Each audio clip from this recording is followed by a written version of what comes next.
Assalamu alaikum guys, so let's start with a quick thought experiment. On your screen you see two circles. You see a blue circle and you see a red circle. Now here's the thing, one of these two circles is slightly bigger than the other one. It's not easy to tell, but I want you to look at the screen right now, don't pause the video, and pick which of the two circles is slightly bigger than the other. Now I'm sure you've chosen one or the other, either blue or red, but here's the reality. Both circles are the same size, and I'm pretty sure most of us, whenever I've done this little thought experiment, most people don't go with that option. Why don't they go with that option? Well, because I've framed you. I've given you a fundamental belief, which then is shaping your reality, your perception of reality. I told you one of the two circles is slightly bigger than the other, and that literally shaped the way your reality, the way you perceive these two circles, and you chose one over the other. Now, why is this thought experiment relevant to the topic of this video today, the topic of worldviews? Well, worldviews work in a similar way. A worldview is a set of fundamental beliefs which forms a lens, and this is the lens through which you perceive reality. You understand the world, you understand life, you understand meaning and purpose and all of these things. Therefore, it's very important that we seek out and we look for the correct worldview. And this is something I really discuss, and one of the key sort of themes of the current book that I'm writing now, inshallah, which will be published hopefully in the next couple of months. And we really delve into this and we break this down and we look at the dominant worldview today, the modern secular liberal worldview. And we look at this and we study this and we look at the crises, if you like, of the modern secular worldview.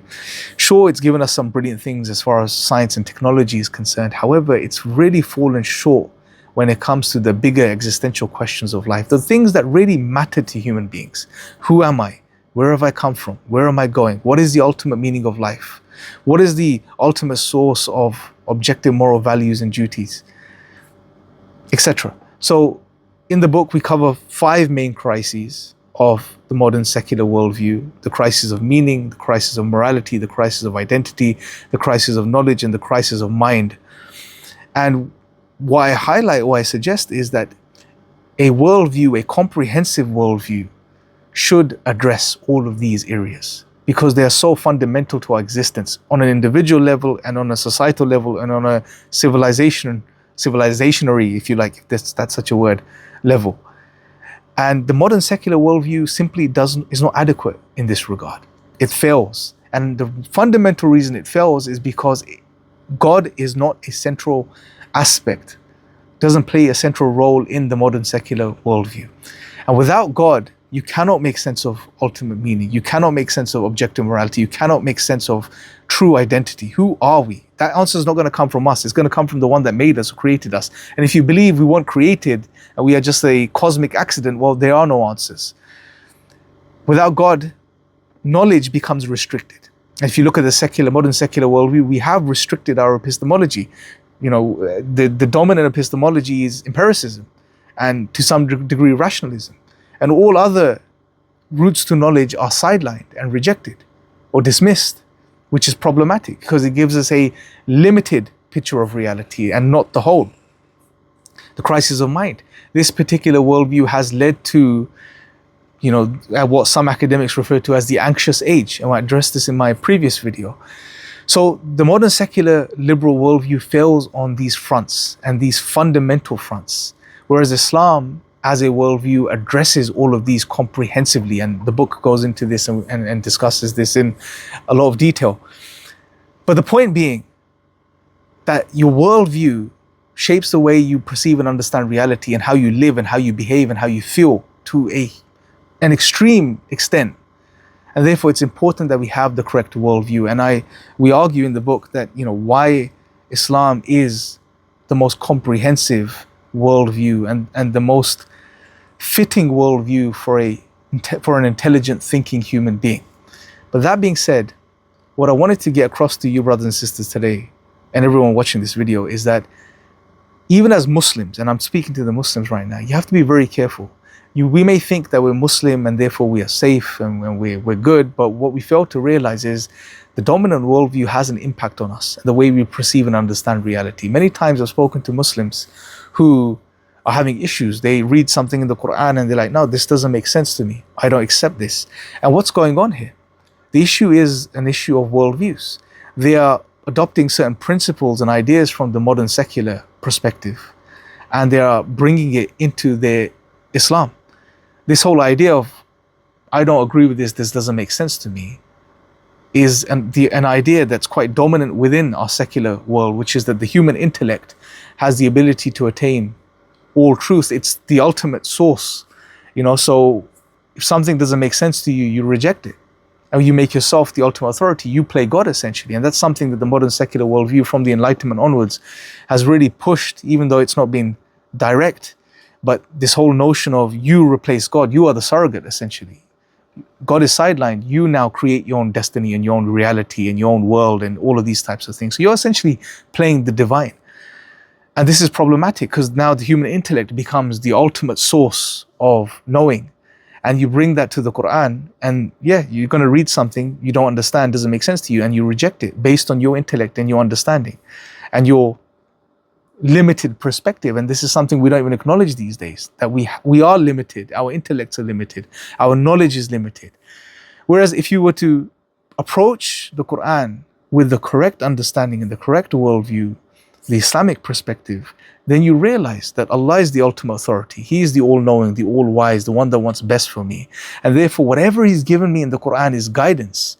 So even if I don't understand something, X or Y in the Quran, it doesn't matter. I am limited. I am the created being. Allah is the ultimate authority. He wants best for me. He knows best. So whatever is written in the Quran, or whatever He's revealed in the Quran, is the truth. Even if I don't understand it. If I don't understand something, it's just because of my own limitations, not because there's something wrong in what Allah is saying. So you submit. And in many cases, you can go and study that specific topic, and you may understand the wisdom behind something specific in the Quran, and that's all good and well. Sometimes you won't, but it doesn't matter. It falls under that ultimate principle. Allah knows best, I don't. There will be things I don't understand, but I would do what Allah tells me to do because it's coming from the all-knowing, the all-wise, and the one that wants best for me. And therefore, when you approach the Quran, you won't have this issue. Oh, this doesn't make sense to me. I don't agree with this. Therefore, I don't believe this. So what's happening here is that we're smuggling certain principles from that sort of modern secular worldview and bringing it into our Islam, and therefore we end up with problems. Because the hierarchy of authority in these two worldviews is different. In the modern secular liberal worldview, man is at the top of this chain, not God. But in an Islamic worldview, Allah is the ultimate authority. And our position is somewhere else. Down there, we are creation. God is the creator. But from the liberal secular perspective, literally you are playing the creator, by creating your own existence and your own world and so on and so forth.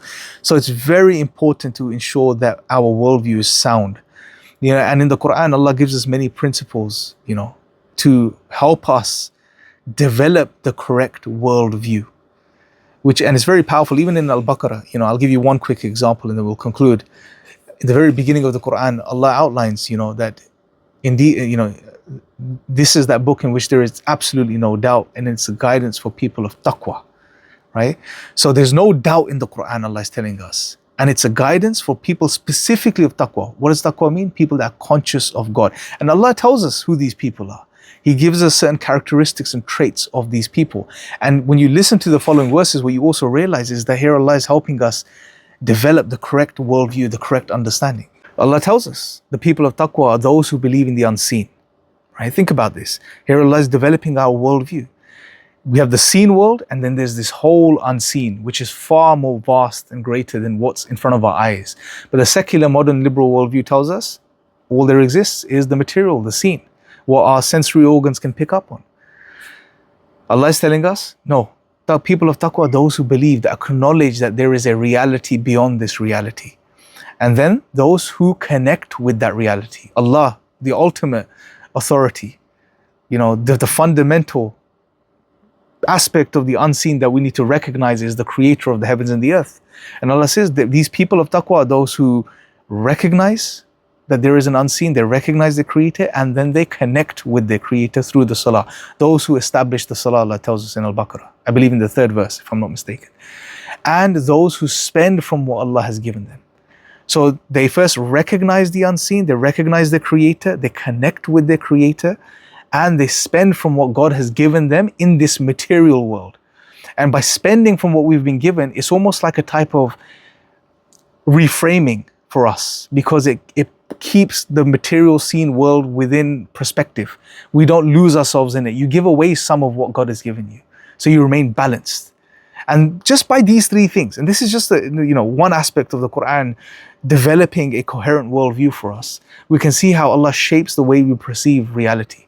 That there is much more to the world than what's in front of our eyes. There is a creator of the heavens and the earth, and we connect with Allah, which is the ultimate purpose of our existence, to know God and to worship Him. And then we spend and we unshackle from this material world, so things remain in balance.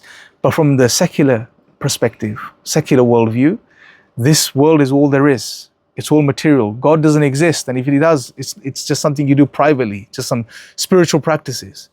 And you connect with the material world. They tell you to engage in it, make as much of it as you can. So instead of spending and giving, hoard, build, develop. So you can see how opposing these two worldviews are. And therefore, being in one or the other is literally going to shape the way you perceive reality. And for Muslims, if you have a secular worldview and you're bringing it to your Islam, or even aspects of the secular modern worldview and you're bringing it to your Islam, you're going to have problems and issues. So it's very important to adopt Islam as a whole way of seeing the world, as a comprehensive worldview. And that doesn't mean you cut off from reality and turn away and not engage in the world. Absolutely not. That's not what Islam teaches us as a worldview. But what Islam does as a worldview, it gives us that balance between this world and the hereafter. And that is something we should strive towards, inshallah. But anyway, when the book comes out, you'll inshallah, it'll be far more comprehensive than what I've discussed right now with you guys. But hopefully I've given you something to think about and reflect upon. And I'll speak to you guys next time. Assalamu alaikum.